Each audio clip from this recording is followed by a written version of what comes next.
Good morning. Today we are going to talk about the topics under Lecture 4 of the ARCG 325 housing course entitled Assemble the Residential Building. In Lecture 3, we discussed how the configuration of the dwelling has or follows a certain set of rules that are normally dictated by the amount of natural light and ventilation that a residential unit needs. And normally we try to describe this complexity through based on the width, depth, and height of the dwelling. The idea was, as we try to explain to you, that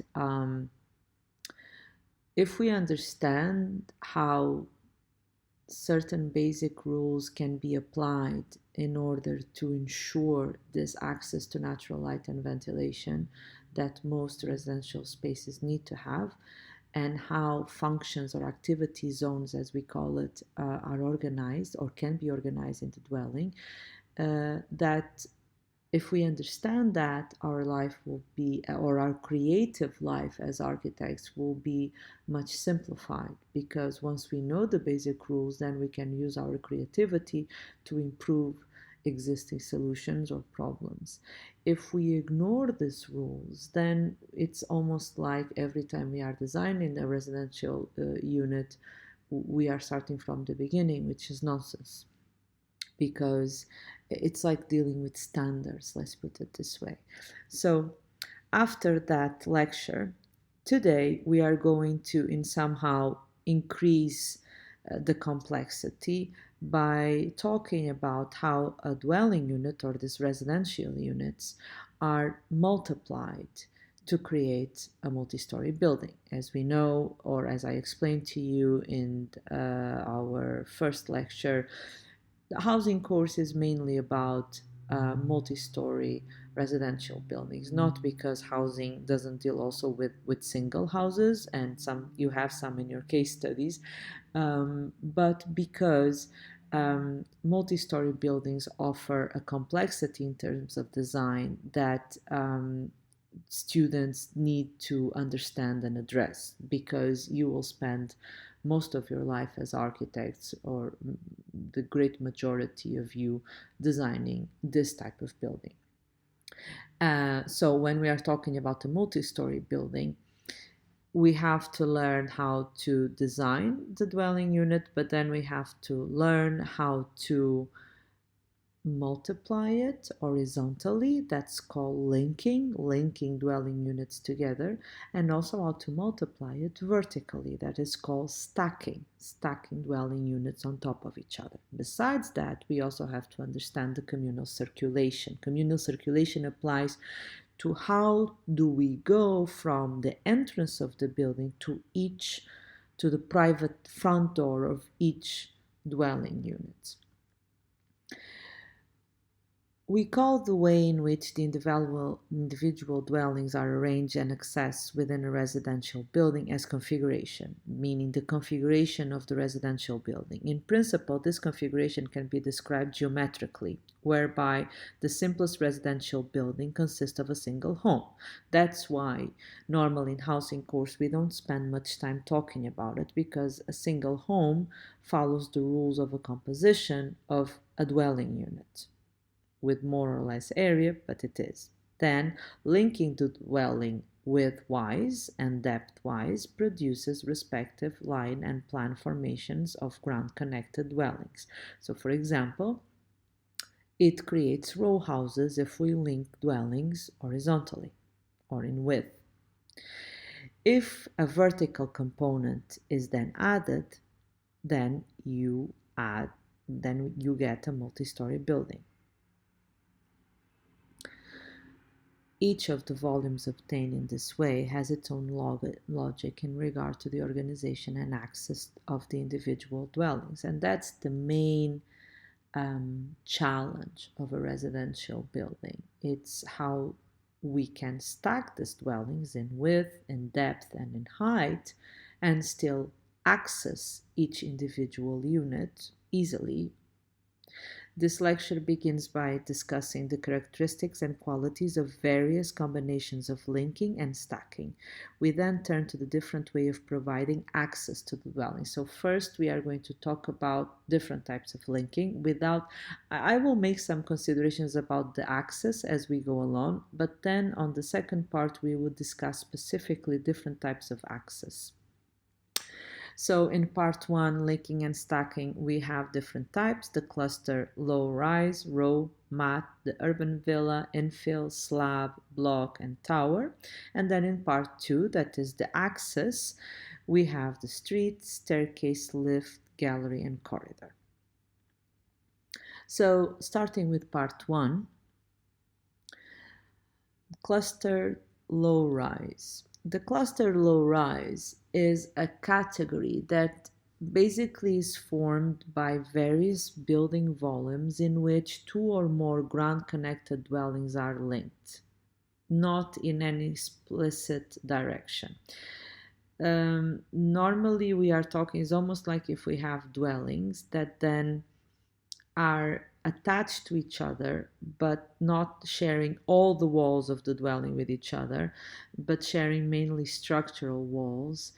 And they create, by having a certain variation, they create a variation also in the facade, and by moving or by not being aligned with each other, they also create sometimes terraces and balconies. This type of design normally enhances the privacy of each dwelling, variety of views, and variety of exterior spaces. Access to this type of dwellings is normally achieved through communal entries. Sometimes at ground level private entries is possible, and in one of the facades of the dwelling. So because of the complexity of the stacking, it's normally quite a complex type of stacking. It's one of the facades that it's chosen to create access, and I will explain later on how it works. In mid-rise solutions, access and stacking becomes extremely complex. So if we are talking about low-rise, it's doable. The higher we go, the more complicated it is to create access to this type of buildings. The most important advantage of this configuration are the shared construction costs in combination with the relatively sizable open space around the building. So it's a solution that above all allows, despite its complexity, to share some structural walls that allow to the diminishing of the cost while still guaranteeing a variety in the design. And it allows because it's a very dense type of configuration, it allows you to free the space on the ground for open areas or communal areas. This is Habitat 67 in Montreal, Canada, from Moshe Safdie, and it's probably the best example of a mid-rise cluster. As you can see from the images, the top left and right images just show the variation of this cluster. So a cluster means exactly a cluster of units, but the central image on the bottom shows you the circulation that is on the back of this main images. So you have, like I was explaining to you, for you to be able to make the access to the building, you have to have one facade where the circulation is made. As you can see here, there are corridors and vertical lifts on the back of this boxes that then develop to the front facade in this case. This stacking can be very complex. So as you can see in the images, we have basically residential units that can be simplex or duplex that are all more or less the same size. They have like a modular unit to them, and then you are able to combine them on top of each other, like stack them on top of each other to create this variety. And what happens is, by stacking the boxes in different directions, the roof of one box can become a terrace of the other. And this gives you a wide sense of privacy because it allows to have terraces where they are not overlooking each other because nothing is aligned. The problem of this type of circulation that you can only see in these 3D images is the axis. The more variation you have in the units, the more difficult it is to create an axis. For example, in the case of the habitat 67, you have main entrances that you can see here on the plan below that are on the edges. So on the left side and on the right side, you have the main access to the plot that then you have to reach to the back side. And then on the back side of the plot, or the back facade, let's put it like this, you have 1, 2, 3, 4, 5, 6, 7 entrances that lead you to elevators that will communicate with the upper floors. Then, in each floor, you will have a corridor, an open gallery corridor that you can see on the 3D images, that many times, because of the complexity of the stacking, allow you to access directly the units, but sometimes you have to climb staircases to reach to a unit, which, as you can imagine, could be a problem in case of disabled people. Of course, this was also a construction from 1967, which means that the constraints in terms of accessibility were different than the ones that exist today. It is perfectly possible to have a cluster where you can access all the dwellings. It's just a matter of effort in the design to solve these problems, but it's perfectly possible. So here in this image, you see the main on the 3D on the top, the green represents the vertical circulation. So as you can see, you have, for example, here the two main core lifts in the center. There are other lifts, but these are the two main core lifts in the center, 2, 4, and 6. And then you have horizontal corridors and inclined or ramped corridors that connect different dwellings. And the others, the other floors can be accessed through those staircases like I was showing you before. Now, if it was today, most likely instead of this system, you would have corridors on every floor to ensure that all the units can be accessed. At the time, it wasn't made like this because the regulations would allow it. Nowadays, probably it wouldn't happen. And on the bottom image, you just have a stacking of all the units and how the variety that you can have with this type of stacking. Here, with different colors, you have different type of combinations. So the one on the left is the simplex unit, that is the base module. And then you have with different colors, different types of combinations in simplex and duplex. What is very important for students to understand in cluster buildings is that modularity is of utmost importance. Without modularity, it's almost impossible to create a cluster. So a cluster is born out of having a module that in this case is this rectangular unit on the right side. And then by creating a grid where you can rotate and stack horizontally and vertically this modular unit, you are able to create this variety. It is modularity that gives you the variety and not the other way around. And many times students have a certain difficulty in accepting how modularity can create such a variation, but actually it's the modularity that allows for the variation. And here you have some images on how the units are stacked in duplexes and then stacked in groups of them, and some other examples how this could be done. Sometimes using a module creates problems that we have to deal with. I will give you an example. For example, in this case, we have this very simple unit that has an entrance, and then here you have a toilet and a kitchen together, and then you have here a bedroom and a living area. Okay, so this is the basic unit. Then you have another unit that has a similar configuration like the previous one, but now what happens is you use this bedroom, the previous bedroom now you use as a bigger kitchen, and you have on the right side, you have a bigger kitchen, and then on the left side, you have a bigger living room and a staircase that takes you to the upper floor that you can see below, takes you to the upper floor where you have a toilet and then bedroom. As you can see from the overlapping your buildings, by overlapping these modules in different directions, you get these very interesting terraces that are quite private.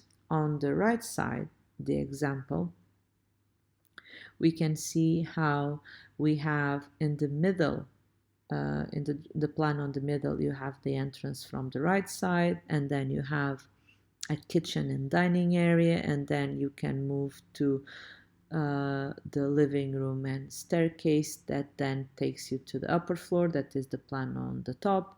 The upper floor that has a double height over the living area with a kind of a study area, and then it creates a situation that is when you go to the rest of the house, you kind of have to pass a bedroom to go to the corridor of the other bedrooms. How did the architect solve this? He made two staircases in the unit. So if you noticed, you actually have two entrances where one is on the right side, one is on the left side, with two staircases in the same unit. This is the way that the architect managed to solve the problem of optimizing space. But of course, there could be other possibilities in other examples. Here is another one.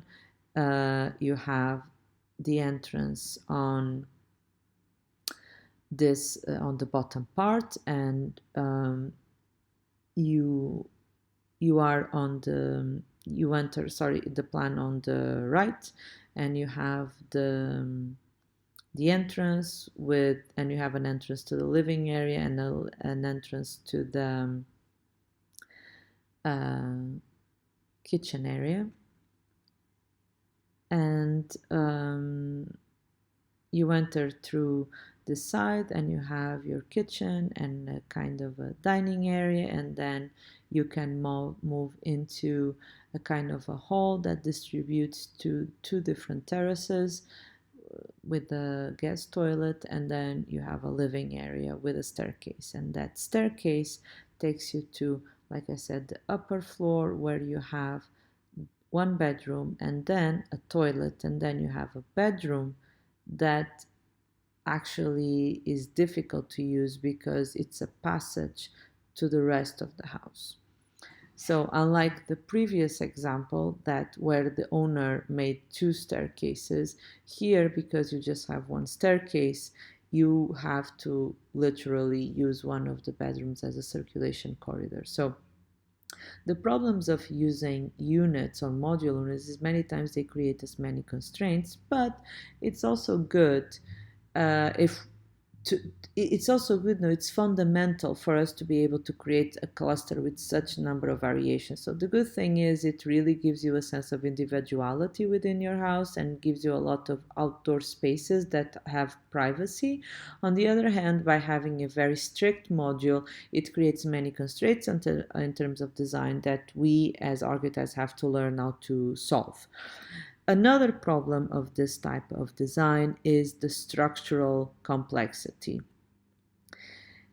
Structural not just in terms of structure itself, but in terms of shafts. So meaning the supply of natural of water and the drainage of water. Here, just for you to have an idea and what I was talking about, by having a modular units, as you can see on the right side, by having a module that is aligned, you are able to align columns, and that's what the module is for. So you can have endless variation, but still be able to hold it structurally. The main problem actually of this type of design is the location of shafts for the drainage and supply of water. In this case, you can see it on the left drawings. This is done through huge shafts that are located in 1, 2, 3, 4, 5 parts of the building. Actually, 3 secondary ones and 2 main ones, where all the pipes go, with an inclination of 1% to these three secondary shafts, and then from then they connect to the two main ones, all by gravity. This means that the ceiling of these units in the circulation area, these pipes have to go to these corridors that I told you that were the access or the communal access of the building, and then they have to, big pipes have to connect to the shafts, which create some problems in terms of the heights of the ceiling heights and things like that, because you have to literally pass all this amount of pipes together to the place where they are going to run vertically. But it's a problem that comes with the variation, because while structurally, like you can see on the right, we can easily align columns if we have a very strict modular unit. When it comes to the location of toilets and kitchens, we always tend to create a variation, and variation means that then it's more difficult to find communal shafts. The only thing I would say is, if you noticed in this project, kitchens and toilets tend to be together, because of course if they are together you minimize the amount of shafts that you have to, or pipes coming from different directions. And this is just an image of the building. The second type that we are going to talk about is row. I think you all understand what row houses. Basically, row means linking dwellings horizontally and not vertically. So it's row houses. It's not highly complex compared to the previous one, because it doesn't have the element of height, of stacking. It just has the element of linking. The characteristic of this type of composition is that normally in row houses, the dwellings in the center only have two axes of natural light, the front and the back, while the ones on the edges have three sources of natural light. Normally also the open spaces around the houses follows the same principle. So the ones in the middle have less, let's say, garden area than the ones on the side. Differentiations in volume, facade composition, material, and finish at the level of the individual dwelling or for larger sections of the building offer plenty of options to arrive at a successful contemporary solution. It's a very interesting way of having individual houses, but increasing the density, because a single house has much or will lead to a much lower density than row houses, especially if you go for 3 floors. And in many countries, it has been adopted as a solution for having a kind of a more individual type of dwelling, but increasing the density. This is the example of Amsterdam. There are many solutions in Amsterdam that include narrow and long, deep dwellings that are 3, sometimes 4 floors high, because that allows you to have maximum density but still having individual houses. I'm not going to go through much to it, because I guess you understand what is the characteristic of a row house. You have a direct entrance from the street. The narrower it is, the more units you can have together in width, and the deeper it is, you have to create voids in the center, like I explained to you last time, to have natural light and ventilation to all spaces.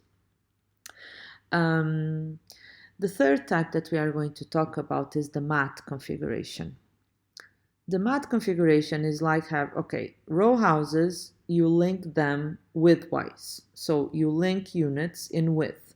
A mat configuration is when you link them in width and in depth, basic. So it's like aligning row houses in X and Y direction, let's put it this way. What is the problem of this type of configuration? On one hand,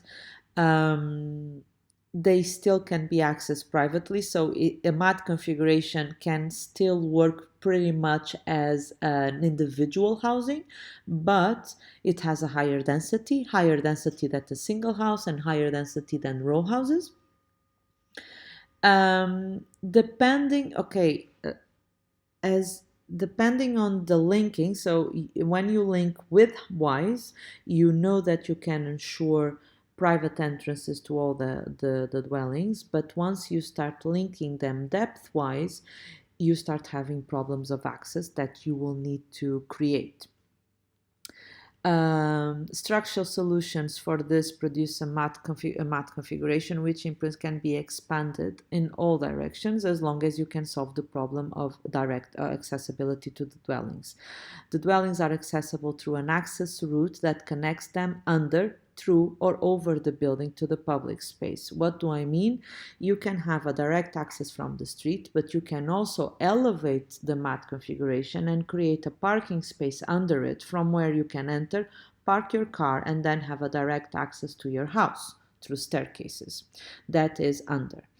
Above, it means that you have a kind of a bridge that goes over an area of another dwelling to go into your house, which is less common, honestly. Natural light penetration can be addressed, and usually, meaning the way you have natural light to these dwellings is by having voids, like courtyards. This type of configuration normally enhances privacy. So there are configurations that are very much related to concepts of privacy or introversion, like the courtyard house. This is an example, the Water Villas Patio Island Housing in Ippenburg in the Netherlands by MVRDV. It's a very interesting complex that I think that shows what I was talking about. So this is the plan. They are very linear, so as you can see, basically, okay, the colors represent the houses and the white represents the open space. So you have house, open space, house, open space. But now, if you look at the colors, I will move one slide.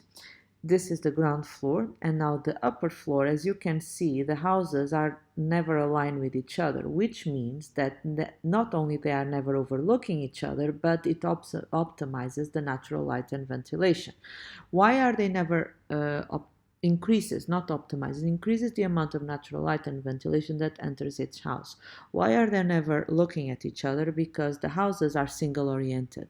So each unit is only facing the right side, and the rest of the house is a blank wall. So a unit is never overlooking the previous unit. They are always looking into the right side.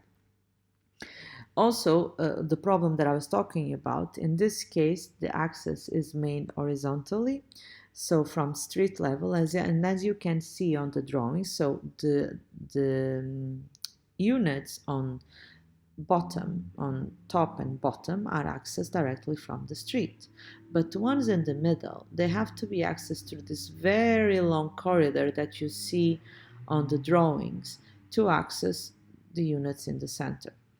Some people believe that's not a very good solution because it's kind of annoying.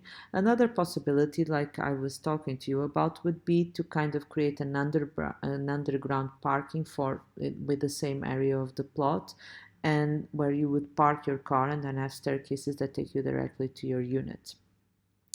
This is an idea just how they look like. So normally this type of units don't have many windows to the outside. You can look at the plans.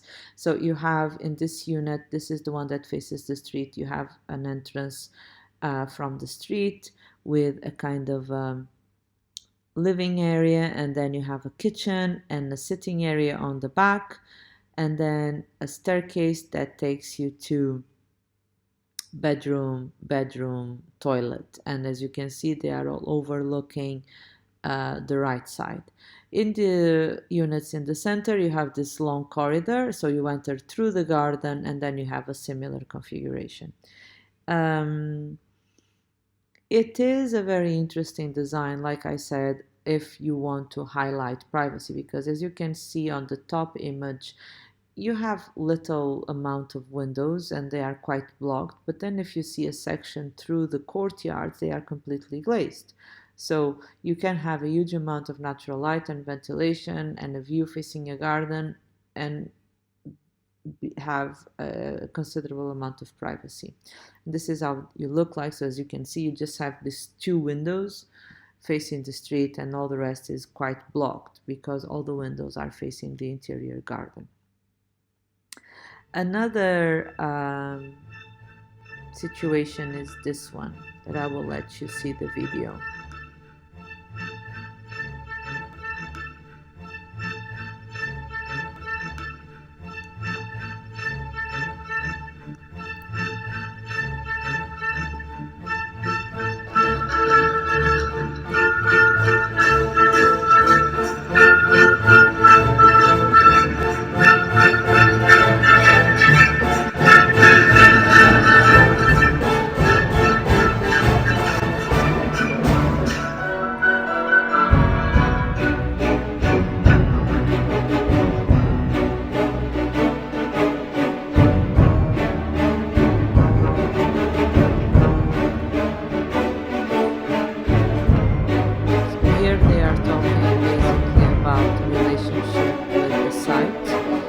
Is in Japan, next is world, and now they are going to explain what is the concept for the mat.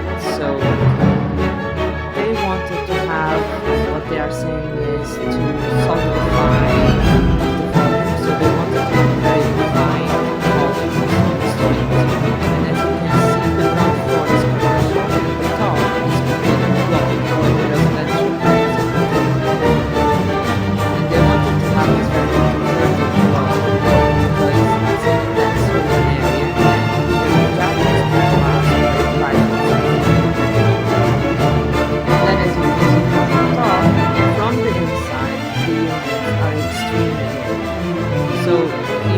they are saying you have private area completely enclosed, and then you have the ground quite open because it's commercial apartment, and the top very glazed because it represents the units and the liveliness within the units that is private, but can have a lot of natural light and ventilation. So what they are saying is there is a connection to the sky and a connection to the street, but the privacy is maintained. This is the access, so you have the entrance to the garage and then kind of corridors that take you to an upper level for visitors, and that will lead you to the entrance of each house. So there are a lot of corridors, or some level of corridors, but this is the example that I was talking about. You enter from the bottom, park your car and go up. This is the entrance area. There is a courtyard that opens to the sky. The ground floor is very simple, only has storages, and then the unit develops in 3 floors. See, as you can see, there are some corridors to access each one of the building of the units because they are like houses. And the underground is the parking, and from the parking you can go directly to the facade, or if you are a visit, you can enter from the street to those corridors that you were seeing before. And then internally, you have several courtyards that do an L-shaped spaces organized around this courtyard for natural light. See, these are the voids that allow for the natural light to enter to all the spaces of the house. The one on the back is for services. It's a courtyard related to service areas, and the bigger courtyard is for the public zones of the house. So this is the main courtyard. This is the upper floor that has the living areas. This is the middle floor that has the bedrooms. And the service areas that face the back courtyard. It has a very simple structure because it's all aligned, unlike the cluster, so it's a very simple design. It's like a house.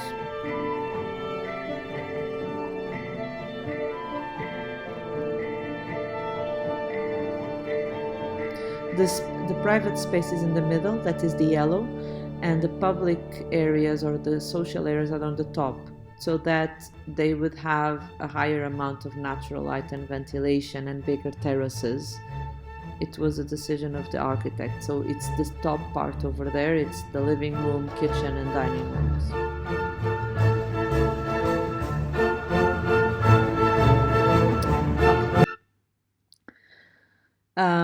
This is just some more plans. as you can see, I will focus on the section so that you can understand what I'm talking about. So the visitors that might enter from the street, they have a set of corridors.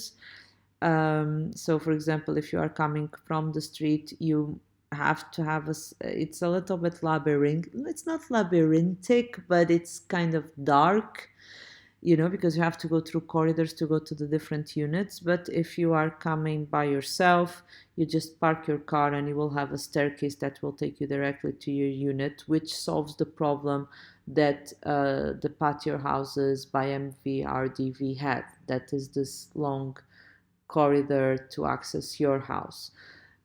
But as you can see, there is always this problem that whether it's for visitors or for visitors and residents, there is always this tendency to have in this type of design some corridors to take you from the street to your house.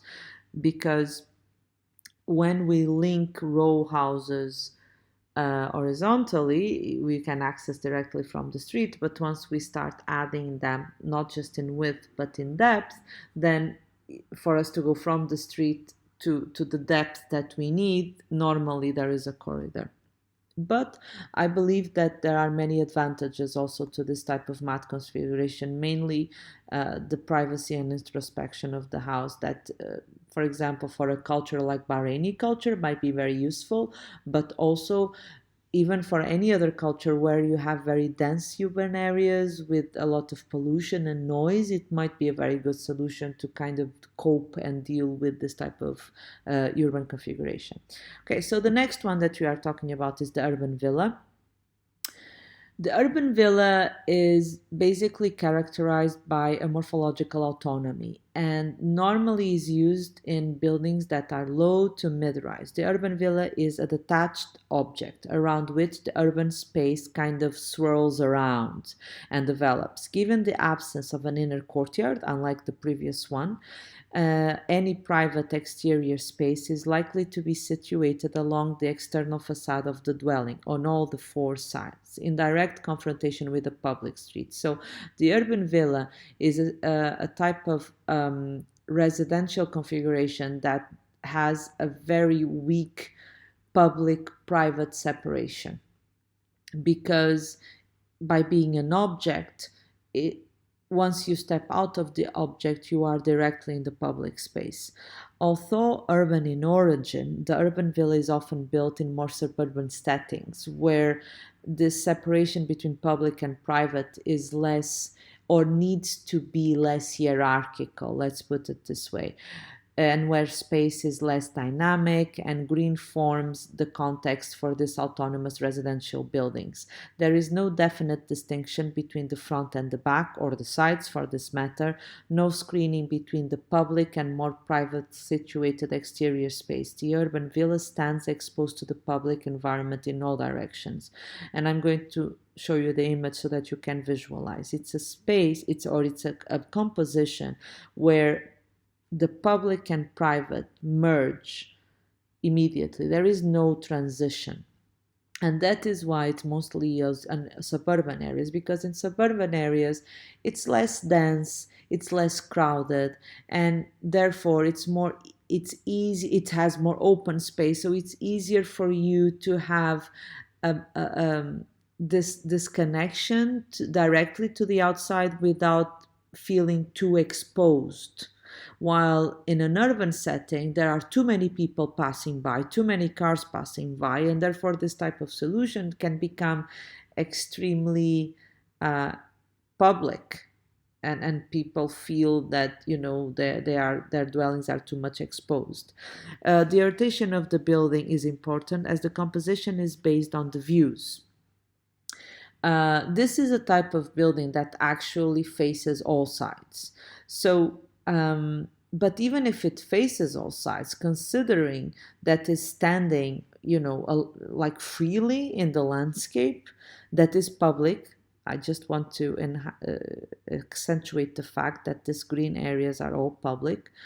the way you orient the building might be relevant. For example, if it's north, south, east, west, or if it's northeast, northwest. So, because yes, it will face the four sides, but then the maximum or the best orientation for all four sides is the best, or it should be considered. What is the optimum solution? In this case, the ancient good housing in um, St. Gallen from 2002.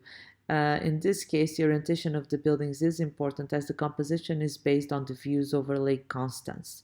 Glass sliding elements are located in front of the apartments that you can see here on the sides because we are in Switzerland, and therefore the amount of light is not as we have here in Bahrain. So um, the glass partitions are not meant to block the sunlight, but rather to give you privacy.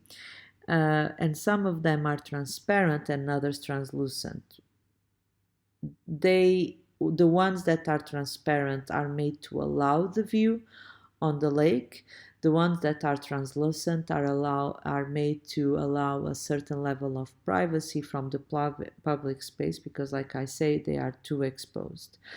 So here you see a little bit better the panels, and the panels are located, the translucent panels are located in the areas where you need a biggest amount of privacy or where the views are not so important. And this is an example of how the building is composed. It's a freestanding building where you have a central circulation core that then distributes to 1, 2, 3, 4 units.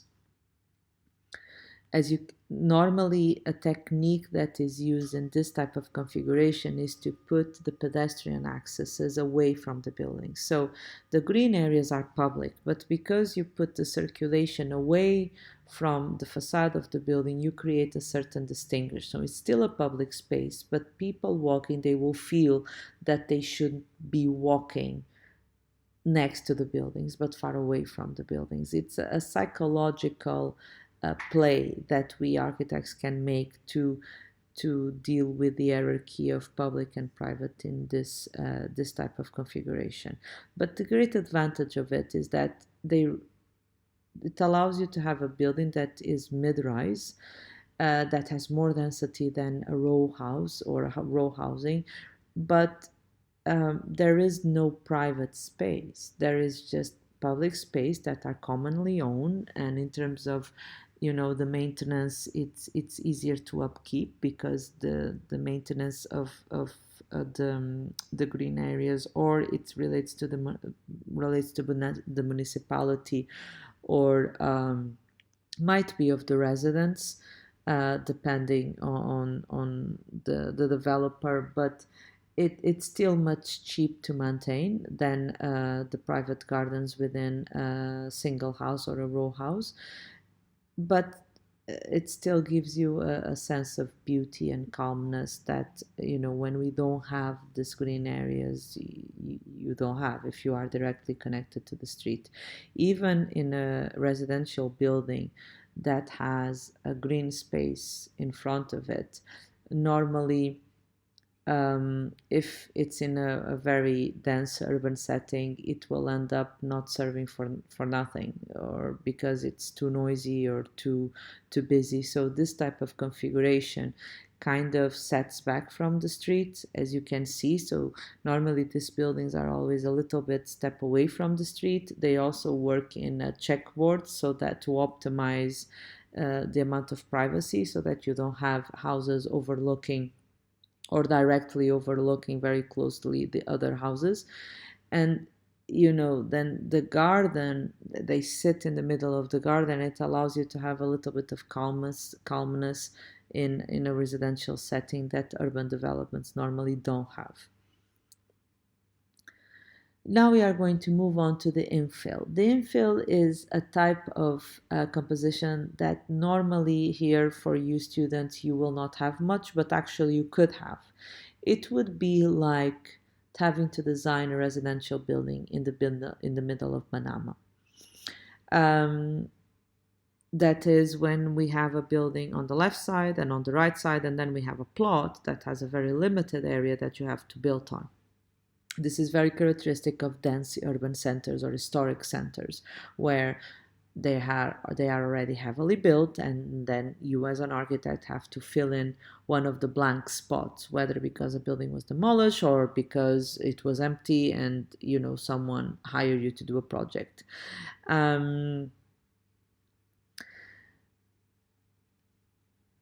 the characteristic of these projects are normally related to the optimization. Normally, you are very constrained because the plot has a very limited size. You don't have much space for outdoor spaces.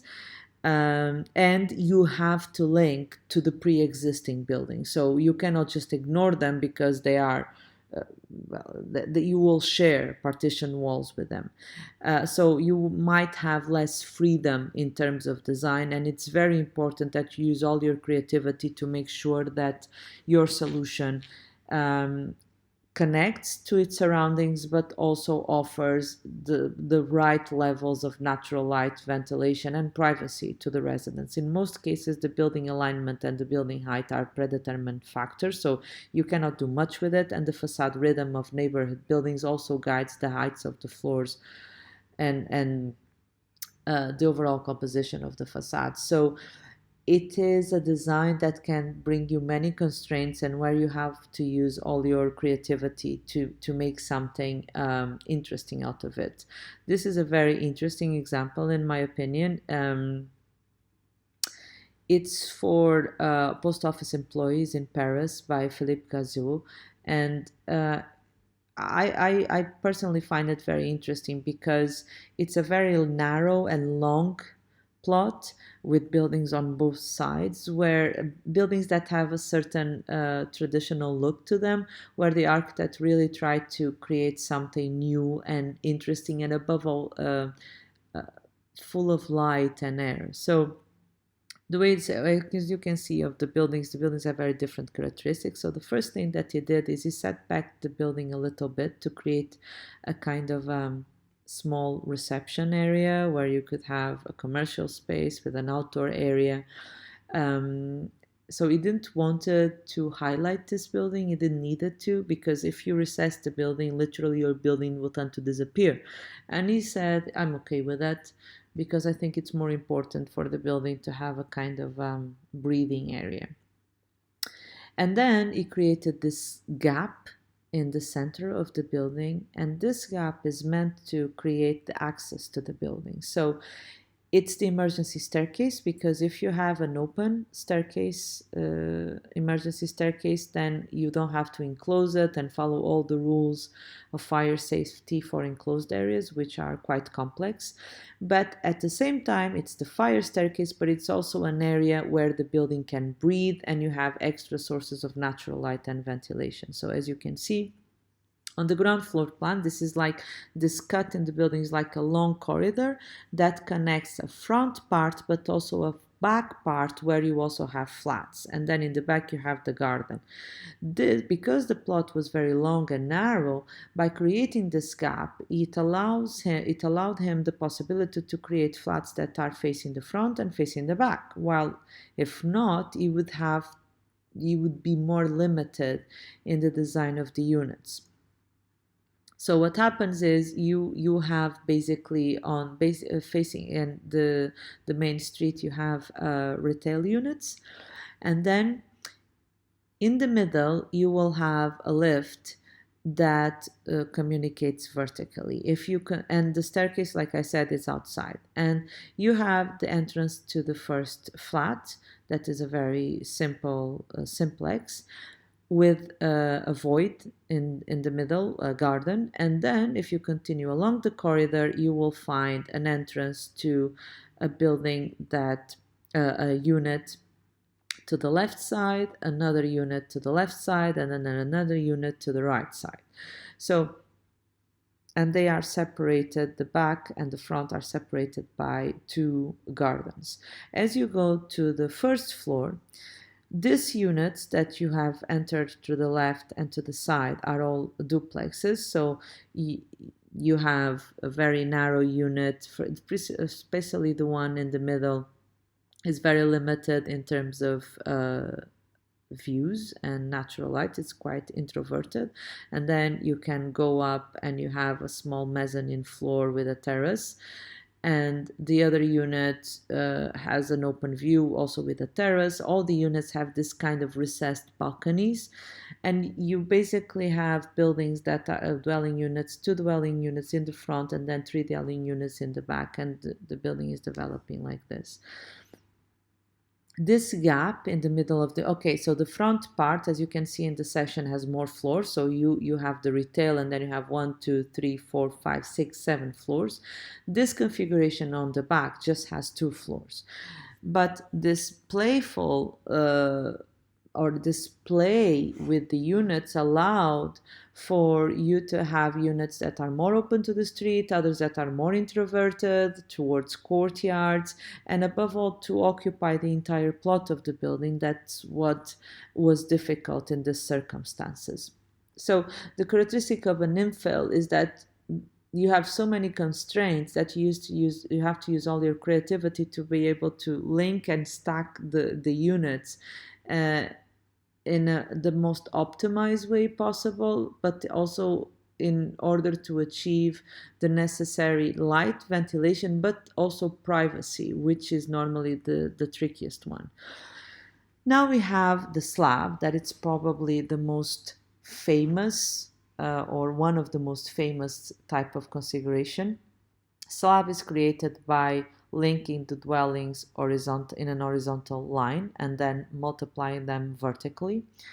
The slab allows for a larger portion of the ground level to remain unbuilt because you are moving upwards, which implies a promise of light, air, and space for everyone. For you to have an idea, I'm sure you remember this from lecture 2. That's what Le Corbusier promised in the Unité d'Habitation. Because of its size and its capacity to incorporate urban facilities, the slab is chosen by many architects because not only can it can hold dwellings, but it can also hold facilities. It can free a big portion of the ground floor for green areas.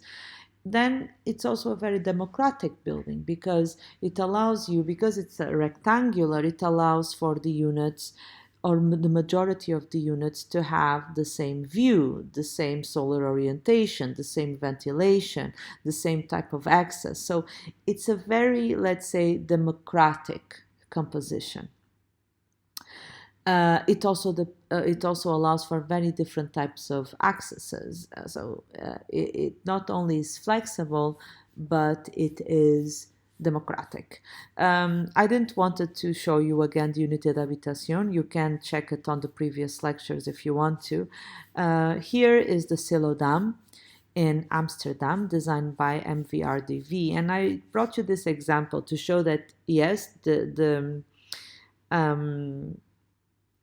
the slab can be very democratic, but it can also hold or host endless variety.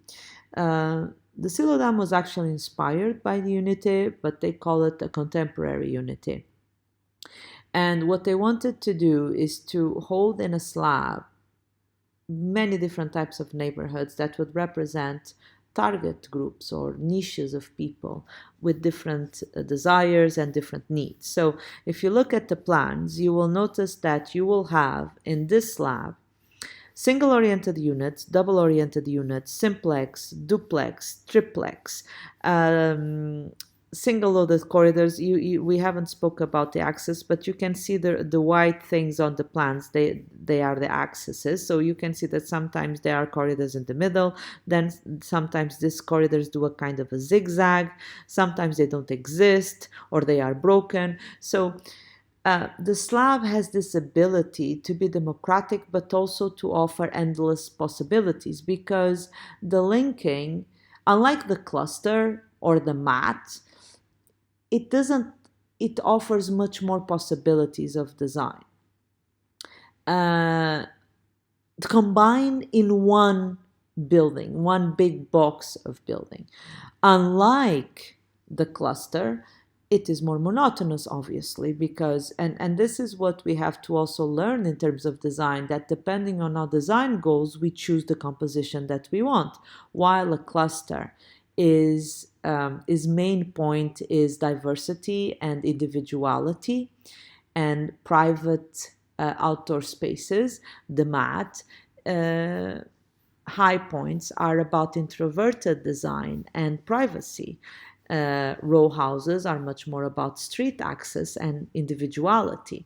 The urban villa is about having a very strict relation to the open space and to the outdoor space and uniform views. So each type of composition has its positives and negatives, and then it's up for us to decide, depending on the design objective that we have, what is it that we want to choose. Now, the next one that we are talking about is the block. The block is basically like having a slab where we increase the depth.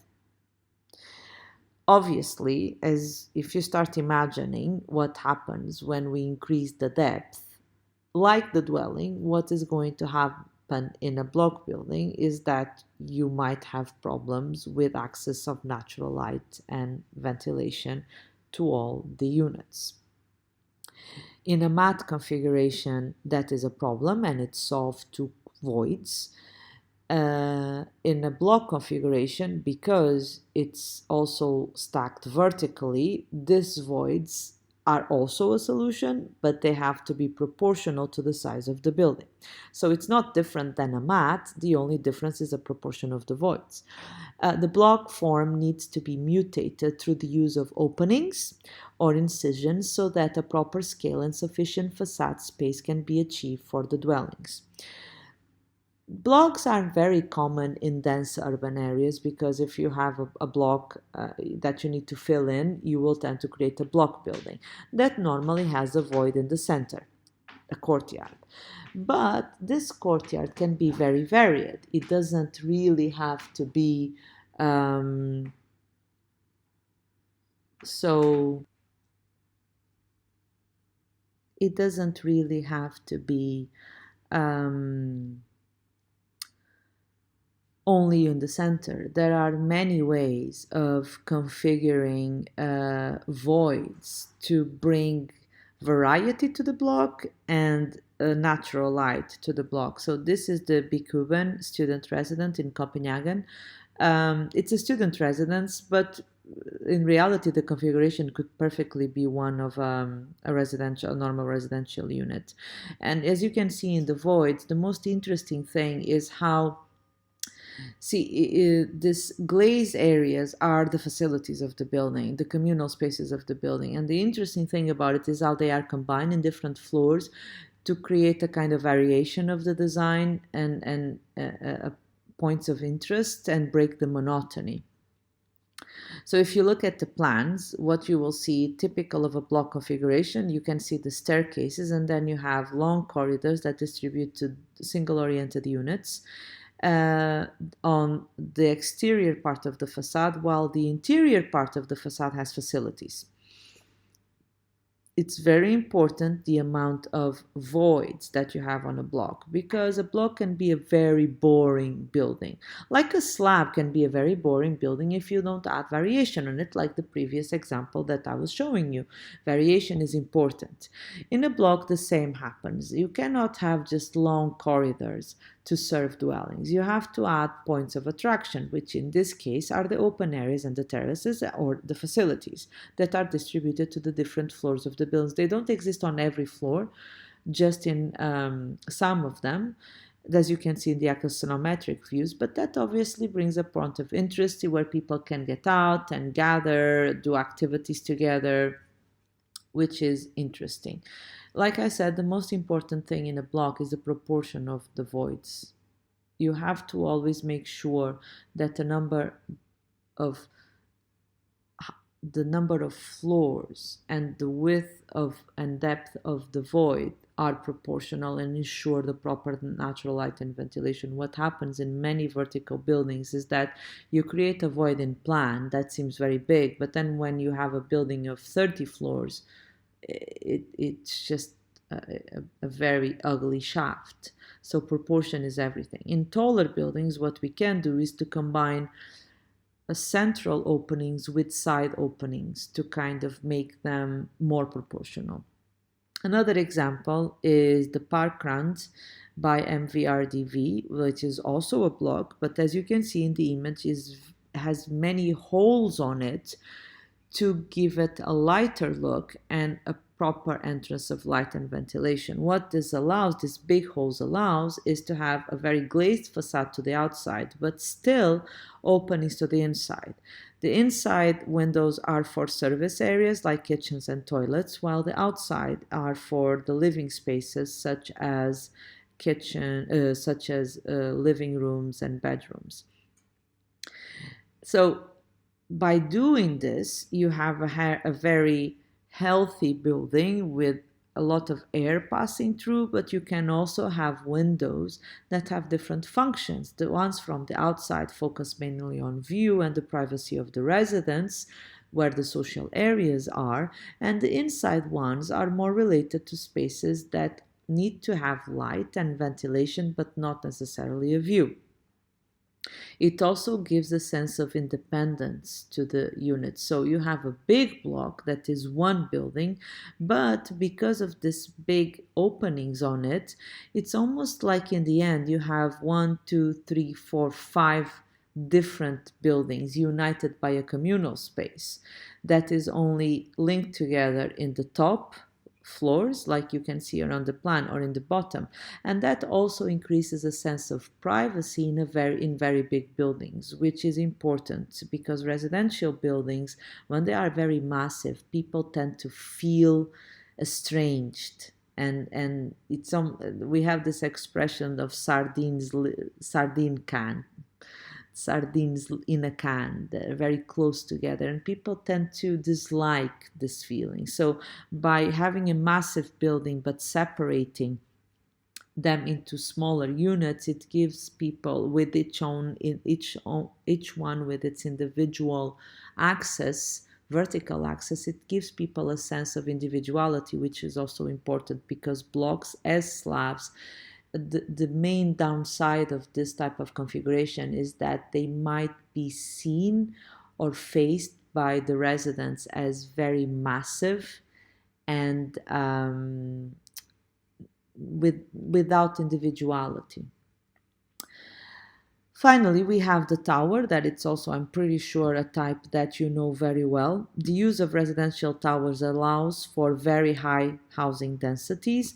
On the other hand, for great advantage of living in a tower, a free and obstructed view. So a tower allows you to have a very tall building with, ideally, with a lot of space around it because you freed the floor to go up. Of course, that's not what happens in cities like Jufair or Manhattan, but that is because the principle of the tower has been subverted in those cities. Originally, you were supposed to have a building or buildings, tower buildings, very, very much spaced. But the market has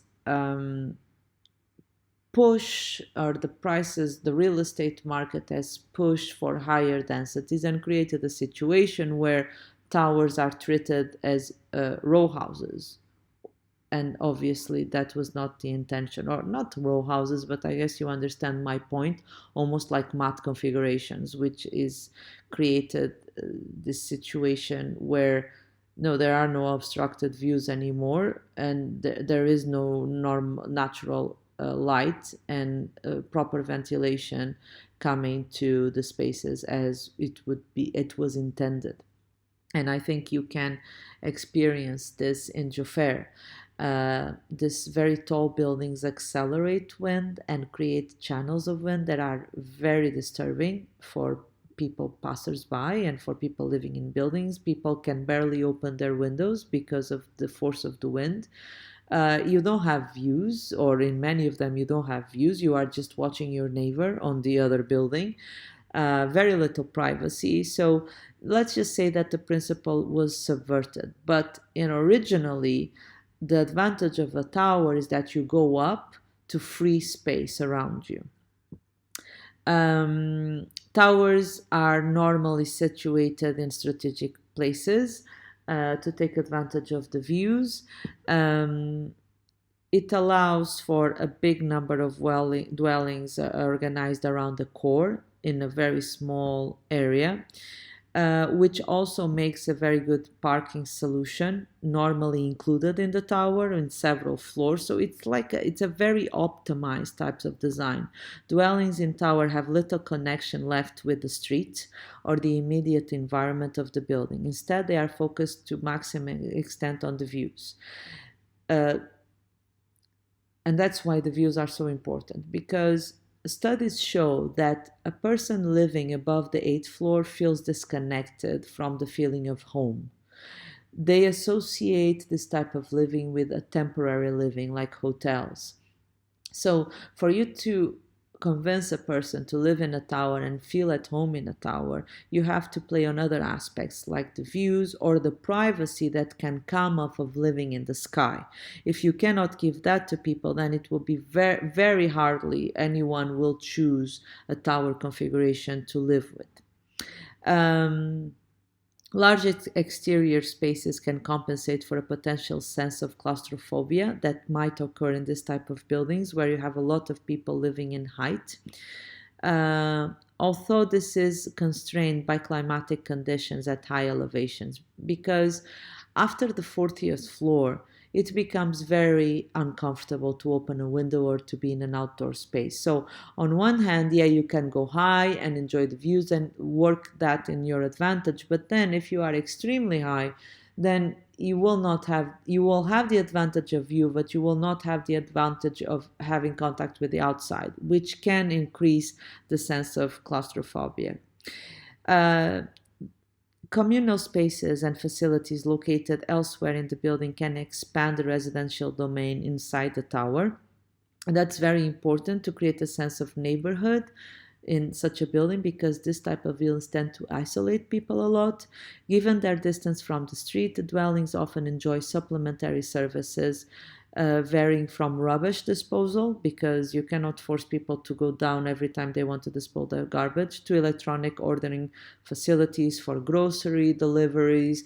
There are all sorts of services that exist in towers because of how people are away from street life.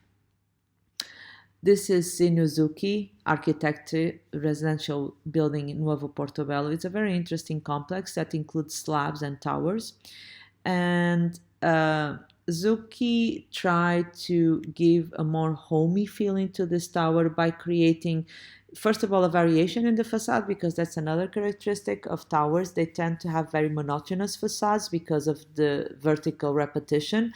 So he tried to create really this kind of variation of the facade to give it a more homey feeling, and recessed balconies to be more comfortable in heights, so that people would feel more at ease in living in a vertical building. The advantage of this type of building is that normally they have an optimum reception for natural light and ventilation, and also the circulation is very centralized. You will have a central core with, in this case, a staircase, a service lift, a normal lift, and shafts for the garbage disposal.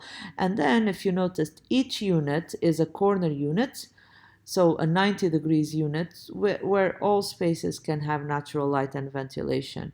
So unlike, for example, units like the cluster or the mat configuration or even the urban villa, you have a considerable amount of privacy and very good access to natural light and ventilation, and also a very, very optimized access directly from a core to the door of your house without corridors, without long corridors and zigzags and whatever it is, which might be an advantage depending on the public target that you are targeting. This is Lakeshore Drive's apartment by Ms. van der Hoe that follows exactly the same parameter. Now, we'll go quickly to part 2, that is the dwelling access. So why is it very important? Because a house has a direct access to the street, which means that more or less the hierarchy of public and private is something that we architects can control and understand. But when it comes to a residential building, it is much more complicated to make sure that you go smoothly from the entrance door of the building to the entrance of your unit. The location of the entrance has a significant impact on the organization of the spaces within the dwelling. Outside the dwelling, the organization of the spaces that provide access to it is no less important. These spaces form a daily part of the lives of the building's occupants and are of great significance to the quality and the perception of the experience of the dwelling. And I wasn't discussing this until now. I was just trying to tell you different types of access, and now I'm going to try to explain to you how different types of accesses create different types of feelings. Let's put it like this. We call the combined system of facilities that provide entry to the dwelling, in other words, the connection from the front door of the building to the front door of the dwelling, as the access, or I normally try to say communal access, to separate from the interior circulation within the building. When dwellings are reached exclusively by means of stairs or a lift, this is called vertical access. When the dwellings are lined along a gallery or corridor, this is called horizontal access, even if this connects at some point to a vertical access of channel. So many times I will ask you, what is the type of horizontal access and what is the type of vertical access, and you just have to describe each one. The access forms a zone between the dwelling and the public realm outside. It is no longer a private area, but in most cases it is not accessible to just anyone. This creates a collective domain shared by all the individuals that live in the building, where they run into one another if they wish to spend more time together. So it's not a public space, but it's also not the private space of the dwelling. It's a semi-private space. The design of the access creates conditions that invite people or push them away. To a greater or lesser degree, to use it as a space for collective habitation is of extremely importance. We can, by the way we design our access, push people aside or bring them together. So it's very important that we select our type of access, having that in mind and what do we want to achieve in our design. At the same time, how the collective area relates to the privacy of the individual dwelling is a vital consideration, because you also don't want people to feel that their entrance is too exposed to the communal area of the building, to a point that they feel that they don't have the privacy that they require. Where circulation zones run alongside a dwelling, privacy is constrained, and a certain level of shielding is desirable. In addition, the access often determines the placement of the entrance in the dwelling, and therefore some of its internal organization options. Many times, we design the dwelling without thinking about the access, and then when we put the access, the door just cannot be, and then it forces to change the entire organization of the dwelling. So it's very important to always take that into consideration. Each type of access comes with its own implications for privacy and for the place where the dwelling is entered, so that access type and dwelling floor plan often come in pairs. The access staircase with a single-story flat or a corridor with a bayonet apartment. It's, of course, we design things separately, but I always say this in residential design. We design things separately, but then we always have to combine them and then go back and forth to make sure that everything is working. So There are several types of access types. The street, that is what happens in houses, that is the direct access from the street. There is access to staircase that is only possible in like maximum one floor. There is the central lift access, there is the gallery access, and the corridor access. The street access, I'm showing you sometimes examples that I already shown just to kind of go back. It's normally used in row houses, detached houses, terrace houses, mat configuration. So it's every time that you have basically a situation of houses that are linked together in width and depth, and somehow you can create a direct access from the street. I already explained to you previously what are the constraints that different types of considerations can create. The great advantage is that you have an individual address. So you have a door number, where you can say, I live in house number 23 in the street, whatever. And it gives you a sense of ownership and individuality similar to a house, but sometimes in other configurations that are more dense. The staircase access, in some countries, it can be built up to 5 stories, but it really depends on the regulation of the country. So let's just say that it's an access that can be used in low-rise developments when you don't have too many stories to go up and down, and allows you to save money, because if you just have a staircase access, you don't have lifts. Of course, you are going to have a cheaper construction. It's normally used in affordable housing because it has to be affordable. It's not commonly used in normal residential buildings because it has many constraints. And I will give you a simple example. If I came from the supermarket and I have to carry my groceries, or if I'm carrying a baby trolley or a fridge for that matter. On the other hand, it might be a very interesting solution when it's a hybrid solution. And I put here that example because I didn't want to put a simple example of a building of 3 floors with staircases. This is the silo dam that I showed you before. The units that are located in the ground and first floor. So what they did is, this is normally what we call a terrace house. So this building, as you saw before, it's a very big slab building that has, as you can see here on the plan, a main entrance that connects to lifts and staircase that will take you to the upper floors. But at the ground level, the units, as you can see here on the right side, the units are accessed directly from the street. And you can see on the image here, you have a direct access that is like a bridge, because this building is over the water. It's a bridge that takes you to the unit that is on the ground. And then you have a staircase access that takes you to the unit that is on the first floor. What does this give you? It gives you a sense of individuality and ownership in a very big building. Some people prefer to live at the ground level or at the first level, and they prefer to have an individual entrance. They don't want to use a big entrance of a big building because they think that they lose the sense of individuality. So sometimes the staircase, when used as an hybrid solution, meaning combined with others, might be a very interesting solution for playing with a sense of individuality. Another solution is, for example, in the Quinta Monroy housing by Elemental.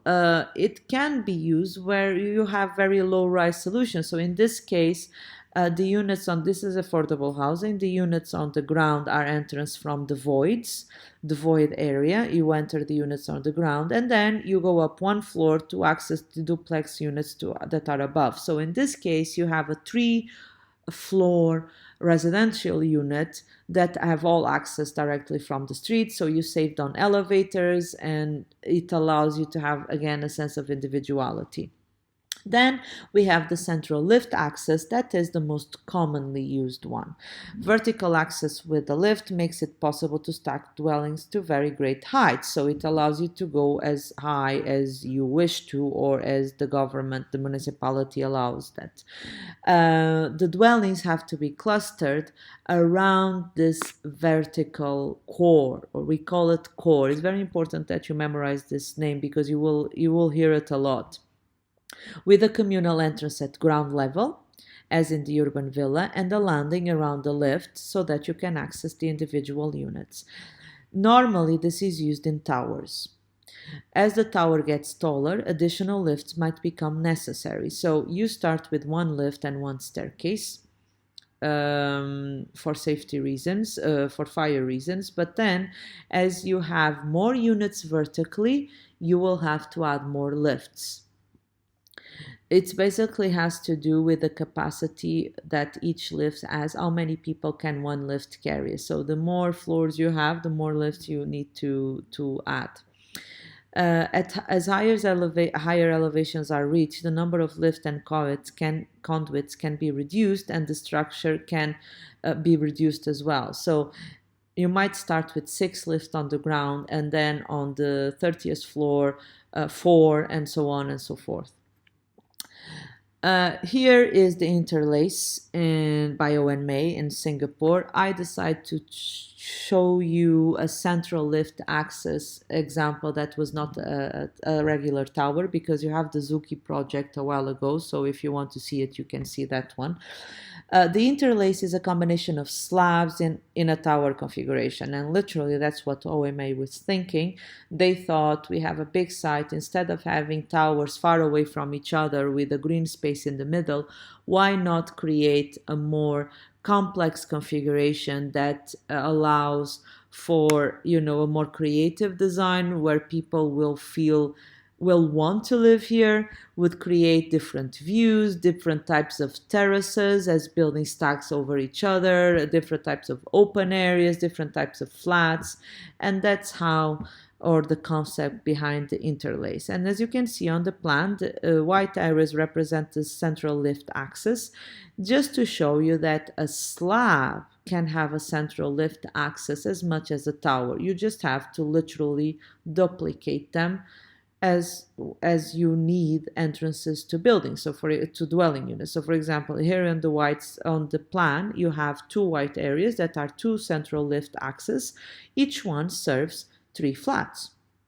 So you add flats you add groups or cores in width. So you have one core that has 3 units, and then you add another core with another 3 units, and so on and so forth. And another example is the linked hybrid by Stephen Hall. That in this case is a typical tower configuration. That is the most common in central lift axis. Then we have the corridor. The corridor normally is used in slabs, but again, not necessarily. There are towers that are elongated towers that have corridors. So when I say that it's typical of this composition, that doesn't mean that it's unique to it. It means that it's the most common one. So the term slab, implying a tall, long building, is commonly used to describe corridor buildings, although a corridor system is not limited to them. Corridor buildings can have 2 basic types: single-loaded or gallery, or double-loaded. Corridor access is extremely flexible and allows for the biggest or the highest variety in terms of forms in residential or in compositions of residential buildings. And it's definitely the most commonly used, while the central lift access is the most widely used for towers. The gallery or single-loaded corridor is literally a corridor that has natural light and ventilation. That's what it means. What is the advantage of it? It has natural light and ventilation. It means that as you are going to your house, you can have views, you can see your neighbors, you can have sun, because that is meant to break the downside of corridors. That is, unlike the central lift access, you have to walk towards your house. And some people consider that a disadvantage. Another advantage is that you save money in lifts and staircases, and that might be an important consideration. Another advantage is that it allows, but if it is a single loaded corridor, it allows you to ventilate. If this corridor is not glazed, meaning if it's open to the sky as a balcony, it allows for a single oriented unit, like this case. This is the Gifo Gitakata by Sana. It allows for the back side of the units. This is like single-oriented units, but because they are served by a single-loaded corridor, these units can have natural ventilation. They cannot have necessarily natural light or views because people are passing in these corridors to go to their units, but they can be ventilated, which is a big plus. Now, corridors can occur every floor if you are using simplexes, or they can occur every 2 floors or every 3 floors, depending on the system that you are using. For example, this is a single-loaded corridor that occurs every 2 floors. This is the Nemazo's housing project by Jean Nouvel, and as you can see in the model, because it's duplex units, the corridors occur every 2 floors. And the way this building is made is on the back side, it's the access corridors, on the front side, it's balconies. So it looks like it's the same, but in reality not. One side is the gallery for access and the other side is balconies of the building. The other advantage of this gallery corridor is that sometimes it allows for depending on their width, it allows for an opportunity of interaction. So for example, the Nemaza's building, here you have the triplex unit on the left side and the duplex unit on the right side. So if you look at it, as you access the building, you access in the triplex unit from the right side, and you have a corridor with an entrance area and a kitchen that is normally used as a dining area or an area that is exposed to the corridor because it's an open corridor. So your neighbors are passing by, and this is a place where you are sitting, talking to your neighbors. You sometimes open the door, so it's a very public area of the house. And then you have a staircase that is perpendicular to the house to break the view, and you have the living room on your back with a balcony. So this allows you, unlike the central lift access, allows you also to have a solution where if you want a more neighborhood feel to it, and depending on the type of unit that you are designing, you might have. As you go up, then you have a first bedroom with a double height area over the living area, and then you go up again and you have another 2 bedrooms with toilet with balconies on both sides. In the duplex unit, on the other hand, you have the gallery corridor with an open area that normally is enclosed by a flexible partition, the kitchen and the dining area, and then a living area, and then 2 bedrooms on the upper floor. So the advantage of the single loader corridor is like what I told you it derives from the concept of the suspended street that Brinkman introduced in 1927, if you remember lecture 2.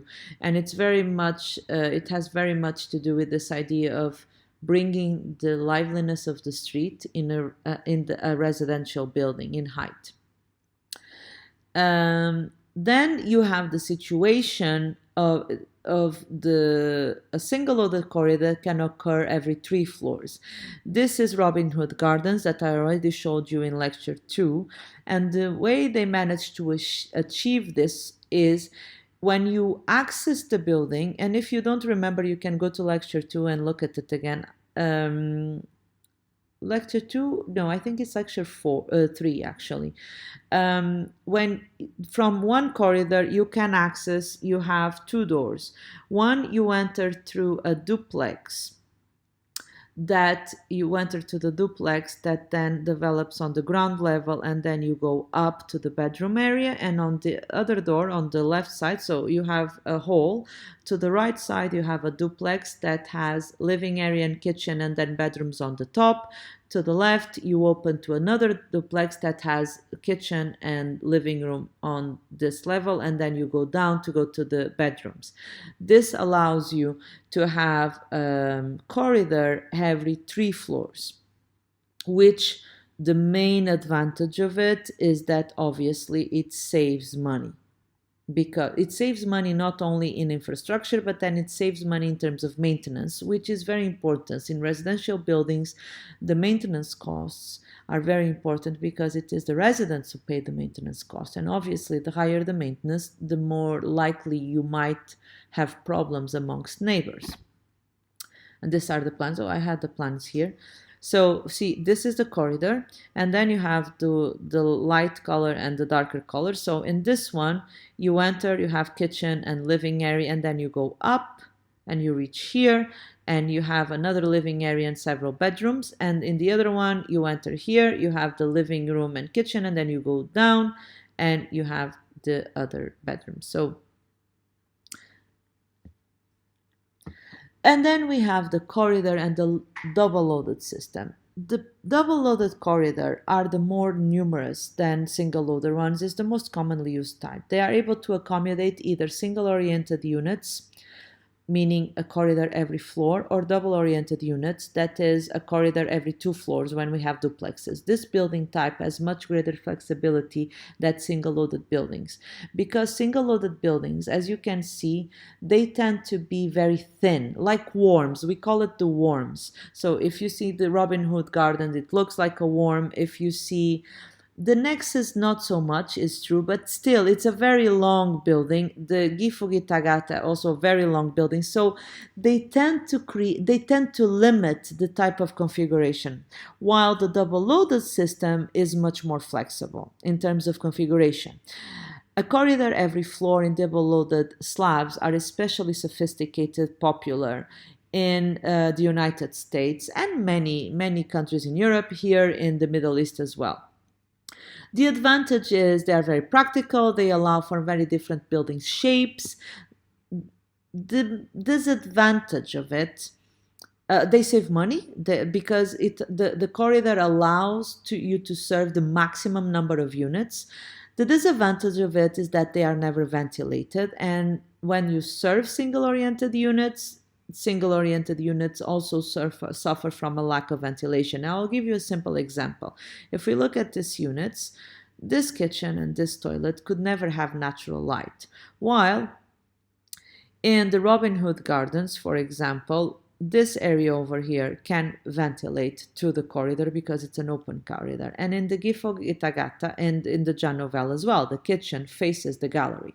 So you have the opportunity of having not necessarily privacy, but natural light.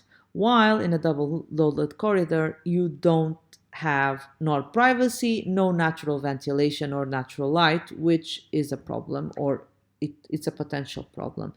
This is the example of the Mirador in Madrid, Spain. Another very famous example is Unité d'Habitation by Le Corbusier. If you want to see it, you can check it on the previous lectures. The Mirador has a very complex system, like it's by the same company that did the Silo Dam, which is typical of them. They created this building as neighborhoods, so it has different types of circulation. It has single-loaded corridors. No, single-loaded it doesn't have. It has central lift access and double-loaded corridors every 2 floors because they use duplexes. And this allows you to understand what happens. So it's duplexes. So as you can see, the corridor connects. It's a long corridor that connects to an emergency staircase and the central lift access of the building. This is just a part of the building. Is block 6. That is the green one on the top, as you can see in the axonometric view, between the 9th and 11th floor. And so what happens is it serves duplex units. So you can see the units, and basically when you access, you have kitchens and living areas. And for them to make the kitchens ventilated, they had to occupy a part of the facade, obviously. And then you have staircases that takes you to the bedrooms that are all aligned to the facade with the toilets on the back. as you can see, it allows you to have a considerable amount of units. So one corridor serves a considerable amount of units at the same time. They are normally single-oriented or double-oriented if it's like the Unité d'Habitation, if you go and check it out. The disadvantage is that the corridors normally don't have light or ventilation, and therefore they don't tend to be, unlike the gallery access, they are not a place where life can happen, children meeting, neighborhoods meeting, because it's not an inviting place. But it's a very optimum solution.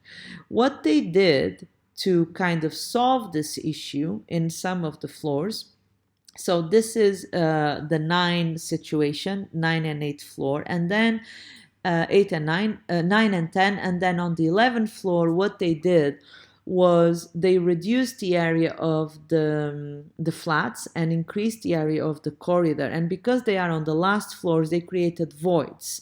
So why do they do this? They did it so that the corridor would become a social area.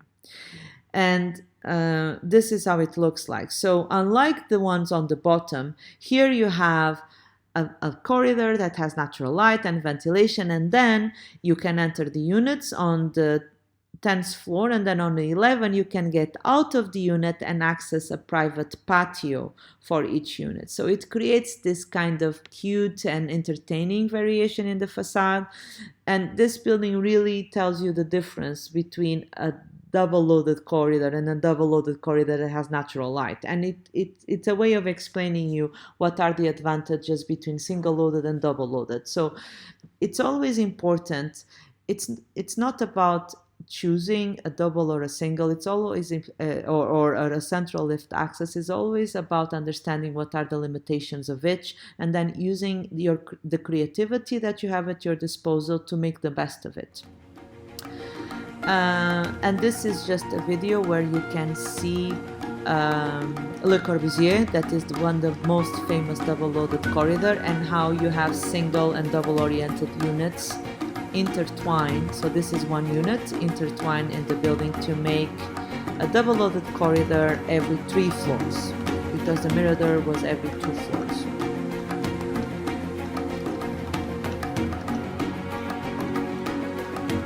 So this is how you stack the units in one direction, right?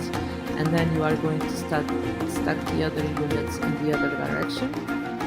See, so like the Robin Hood Gardens, you from one corridor you enter to the left or to the right, and then on one unit you go down to reach the rest of the spaces, and the other unit you go up, and this allows you to have a corridor at every 3 floors. This obviously saves a considerable amount of money in communal areas and also in maintenance.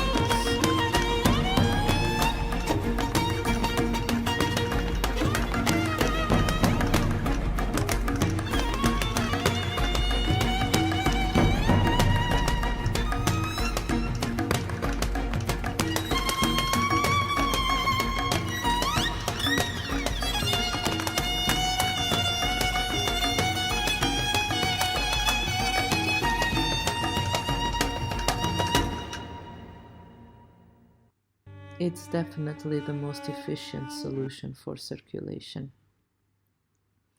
And this is a resume just for you to see the difference between different type of galleries. So you can have a gallery every corridor, every 2 floors, like the Jean Nouvel situation, which allows more natural light, ventilation, and above all allows you privacy. So here I can have a lot of neighbors passing by, like the Jean Nouvel building, but here I have privacy for other functions that require more privacy.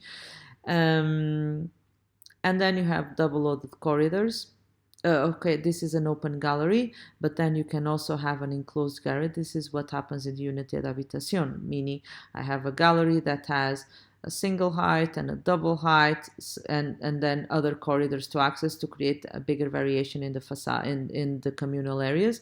And then I can have double-loaded corridors that can be also 1 floor every 2 floors and every 3 floors. And then finally, I have the split level. So even with the corridors, then I can have half floors. This is the Ansa-Viertel in Berlin by Bachem and van der Broek. The advantage of half floors is that it allows you to optimize circulation and have more, still have a hierarchy in space, but a visual connection through the flats. So for example, in the tower, what we have is a central lift access that has a corridor. So this is what I was talking about, a situation where we have central lift access as a vertical circulation, but then we have a double loaded corridor as a horizontal circulation. That is that you can see in the plan in the center. Then, because you have split levels, what happens, as you can see in the section, is once I enter a unit, I have a door, and then I have a stair that takes me half a floor up and another stair that takes me half a floor down. So I enter the unit, and you can see at the section number 1 is like the corridor area. And then once I enter, I can go down or I can go up. And I enter half of my dwelling unit. And then from that half, that has, for example, the kitchen and the living area that you see on the bottom. And then I can go up half a floor to reach the bedroom area. This creates a situation where I optimize circulation because I have one corridor every, as you can see here, see, I have one corridor that is the yellow, every 1, 2, 3, 4, 5 floors. But then I have to have another one on another direction that is the number 1 on the left side. So in reality, I have a corridor every 3 floors, similar to the unité d'habitation. But the difference is I break the corridors into parts, which allows me to not have the situation that Le Corbusier has, that is this very long corridor, as you could see in the video before. And the units themselves are more interesting because as I go from a half a floor to another half a floor, I don't have to go up so many staircases. So if you imagine being in a house where you access the living room and then just half a flight of staircases, you have a bedroom, you are more connected within the house. You don't have to go an entire flight of stairs. So it has its advantages, but it's difficult to build. And above all, it's difficult, it's more complex than just a normal stacking. And normally you have to learn how to compensate the half floors. That is what happened in the ground level. See how in the ground level in the section, you have almost like 1.5 height of entrance. And then on the back part, you just have a normal floor. This is how we compensate the split levels. And that's it for our lecture for today. We took a lot of time, but that's because I was taking a long time in my description. I hope you will forgive me. As a trial, the weekly question number 5 is for you to identify the type of assembly, linking and circulation of your case study or your international and local case study. Try to do it because normally the questions in the exams and your research project, they are about doing this identification for your own project. And this is the study references for this week. Thank you very much, and I will see you next week.